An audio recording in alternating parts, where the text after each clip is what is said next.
જ્યાં ભજન છે ને બાપુ અહીંયા વાતું પડી છે. એમનામ ભજન બને નહીં.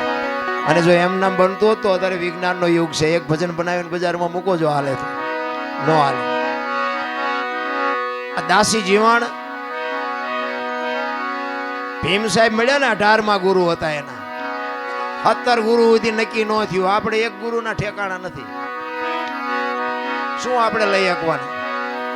દાસી જીવનને ભીમ સાહેબ મળ્યા 18માં ગુરુ. અને એ ભીમ મળ્યા પછી ભ્રમણા ભાંગી ખારું. હું તો હજી અવળો જ હાલ્યો જતો. તો આપણે એક ગુરુ હોય ને એ ગુરુ પછી આપણા માથા ભાંગે વાવ. શું આપણે લેવું? વેદના તો હોવી જોઈએ બાપુ. તન મન ધન જો તમે સદગુરુને હોઈપું હોય અને સદગુરુ મહારાજ પાસે તમને માગતા ન આવડે અને સદગુરુને દેતા ન આવડે તો ગુરુ શિષ્યના નાતાને કરવાના શું ભલામણ? એક ગુરુ ને શિષ્ય બે આમ હાલે જતા હતા વગડામાં. એમાં બરોબર દી આસમાનો ટાઈમ થયો એટલે કે એમાં સંધ્યા પૂજાનો ટાઈમ થયો. અહીં સંધ્યા આરતી કરીને પછી નીકળી. ચેલાને કીધું ગુરુએ. ચેલો કે પણ બાપુ આ સિંહની ત્રાડ્યું સંભળાય છે, અહીં કોઈ નહીં આપણી કથા સાંભળે કે હાલો ને થોડાક આગાવ્યા જાય. એ કે ના, મારા ગુરુનો આદેશ છે, સંધ્યા આરતી મારા કર્યા વગર હવે આગળ નો હાલે. જમાવી બાપુએ. પછી તો ચેલાને જમાવી પડે. એ જે કાંઈ મૂર્તિ દીવો ને અગરબત્તી કરવાનું હતું કરીને તુહી તાર લાગી ગયો. પડકે આસન જમાયું ચેલાએ. પણ એની ઘડીએ ઘડીએ આંખ ઉગડી જાય. મારો બધો સિંહ બી આવશે, સિંહ આવશે. અને ખરેખર આવ્યો. ક્યાંક કરતો નીકળીને બાપુ ખડતાલ મારીને દોઢ ગાડું થોડું ઉડાડી અને ચેલાને એમ થયું ઉપાડ્યા. સિંહ ને ભાડ્યો એટલે ચેલો ચડી ગયો ઝાડવા ઉપર. એ કે ગુરુ ગયા. અત્યારના ચેલા લગભગ ગુરુના ખવડાવી જ દે. એ ઉપર બેઠો બેઠો જોવે છે અને સિંહ આવ્યો. સદગુરુ મહારાજ જ્યાં બેઠા છે ભજનનો તાર લાગી ગયો છે અને અહીંયા સિંહ આવી અને ગુરુ મહારાજને આ પરિક્રમા કરી સામે બે પગ લાંબા કરી પગે લાગીને સિંહ વિયો ગયો. અને ચેલો અહીંયા બેઠો બેઠો વિચાર કરે હું બેઠો તો મને પગે લાગે. પણ એ તો કાળજુ ઠેકાણે રહેવું જોઈએ ને. પછી એઠો ઉતરીને પાછો બેહી ગયો ને ઘડીક થયું ને બાપુ જાય ગયા ને પછી બધું ભેગું કરીને ગુરુ કેલા આ કમડળ ને ચીપીઓ ના જોડે ને બધું મારે લેવાનું, તું કઈક તો ઉપાડી ગયા એમાંથી. કે બાપુ ચીપીઓ લાવો મારી પાસે. એ ચીપિયાની કડીમાં આમ આંગળી ભરાવી ને આમ ફેરવતો જાય ને બાપુ અરે વાતો કરતો જાય કે બાપુ હમણાં આપણે બેઠા ને અહીંયા કે સિંહ આવ્યો હતો. બાપુ કે આવ્યો હોય છે કે બાપુ મને બીક લાગી તો હું ઝાડવા ઉપર ચડી ગયો. એ કે સડી ગયો હોય છે. એ કે પછી કે તમને પગે લાગી પરિક્રમા કરીને સિંહ તો વયો ગયો. એ કે વયો ગયો હોય છે. એમ કરતો જાય ને આમ ચીપીઓ ફેરવતો જાય ને બાપુ ચીપીઓ બોરડીના ઝાડવામાં ભરાણો ને એમાં મધ બેઠું હતું. શાંતિથી મધ બેઠું ને હળી કરો એટલે શું થાય બધાને ખબર છે.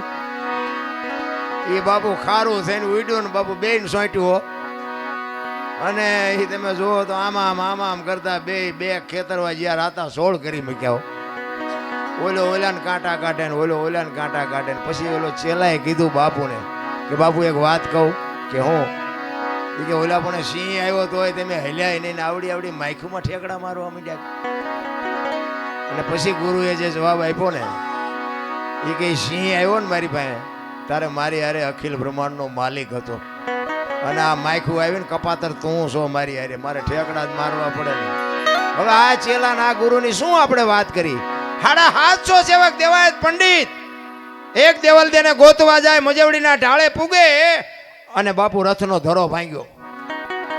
અને સેવકને કીધું કે આ ગામ કયું કે મજવડી, કે જાવ નહીં આ ધરો હંતાઈ આવો. ત્યાં દેવ તણખીની બાપુ કોડ. અને અહીંયા આવીને કીધું કે ધરાને હાથી દો. દેવ તણખી ના પાડે છે કે ભાઈ આજ તો મારા 11 નો અગતો છે. એ કે પણ દેવાયત પંડિતનો રથ છે, અમે એના 750 સેવક ભેગા છીએ, રથનો ધરો ભાંગ્યો છે. એ કે દેવાયત પંડિત નો હોય તો ભલે ને ગમે એનો હોય તો ભલે આજ હું કોડ ન માંડું. એ કે પણ કાંઈ કરતા એ કે તમારા ગુરુ જો આવીને કદાચ દેવાયત પંડિત આવીને ઘણ ઉપાડે તો કે હાથી દઉં, બાકી હું નહીં ઉપાડું. દેવાયત પંડિત ને આવીને કીધું કે આવી રીતે એમ કે છે 11 નો અગતો છે ને હું નહીં હાથી દઉં. આવ્યા દેવાયત પંડિત. એ કે તમે ઉપાડશો ઘણ તો કે હા. એ ધરો ધકાવા મૂક્યો અને લાલ ચોળ જેવા બે ઠેબા કરીને આમ એરણ માથે મૂક્યા અને કીધું કે મારો કા.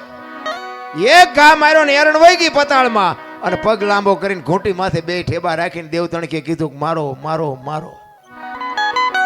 વિચાર કરજો શું તમે એનું ભજન કરવાના હતા ભલા. એક થકથકતા બાપુ ધરાને પગની ઘૂંટી ઉપર રાખી અને ઘણના ઘા કરી અને એ ધરો હાંધ્યો હોય છે. એ મહાપુરુષો કેવાય છે. ઈ 10 20 કે 25 ઘા માર્યા, ધરો હંતાઈ ગયો, પણ દેવાયત પંડિતના હાથમાંથી ઘણ પડી ગયો કે આ મહાપુરુષ કોણ છે. દેવતણકીને પૂછે છે કે આપ કોણ છો? કે હું તો આ ગામનો લુહાર છું, લોટા ટીપું.